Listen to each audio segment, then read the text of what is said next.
Hello again, or if this is your first time, welcome to the Canting Club. Here at the Canting Club, we like to introduce you to wines from unexpected parts of the world. We've been to Tenerife, to Croatia, even to Japan, and just 2 weeks ago our previous white was from Turkey. This time we're staying a little closer to home. This is our first ever English wine, and it could not be more local. It's from Brightwell Vineyard in Oxfordshire on the south bank of the Thames. They're only 12 miles away from our own headquarters building. It's called Oxford Gold, and you can see that it lives up to its name. It's a lovely medium gold colour, no hints of youthful green about this one.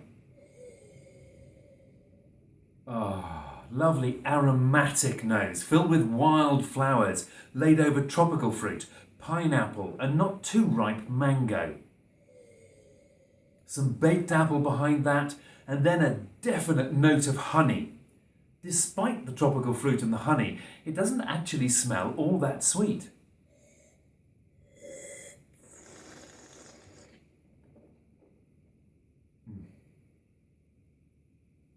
And it isn't. It is off dry, but there's such beautifully balancing acidity in here that you barely notice the sweetness. This is full-bodied for an English wine. 12% alcohol, a little bit of residual sugar. I guess in absolute standards it's just medium-bodied, but there's still really ripe fruit flavours in here. Green Gallia melon, yellow Rocher pears, and then on the after palate, a definite peachiness.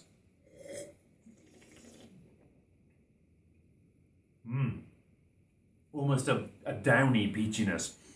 And that continues on into the finish, where it's joined by gingery spice.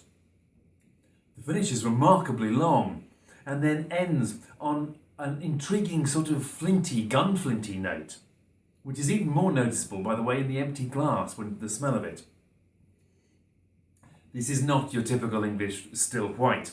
Most of them are much lighter and drier and even sharper than this one. But it is made from a typical English grape, which is to say, a German grape. Most of our still wines are made from grapes developed in Germany, maybe a century ago, to cope with their cool climate, and they cope just as well with our even cooler one. This is no exception. It's made from Huxilrebe. In Germany, it would be used entirely for very sweet wines. Here it's more often made dry. Brightwell actually make two different wines from it. In cooler vintages, they make a piercingly sharp, bone-dry Loire-style white called Oxford Flint. But this wine is from 2014, which was a lovely year for English wine, with a magnificent warm, dry September. So the winemaker, Bob Nielsen, let the grapes hang on the vine to produce this fully ripe, late harvest style called Oxford Gold.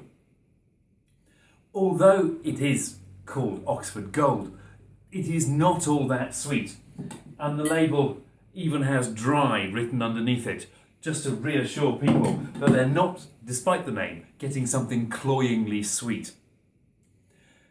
This style of slightly off-dry wine with wonderful balancing acidity is actually pretty much a German trademark. And yet, although this is a German grape made in that style with wonderful aromatics, it still manages to be true to its grape, to its wonderful vintage, and to its Oxfordshire origins. It doesn't really taste all that German. There's this slightly Loire-ish quality to it, almost of a late harvest Sauvignon Blanc, which makes it really distinctive and very much of its place.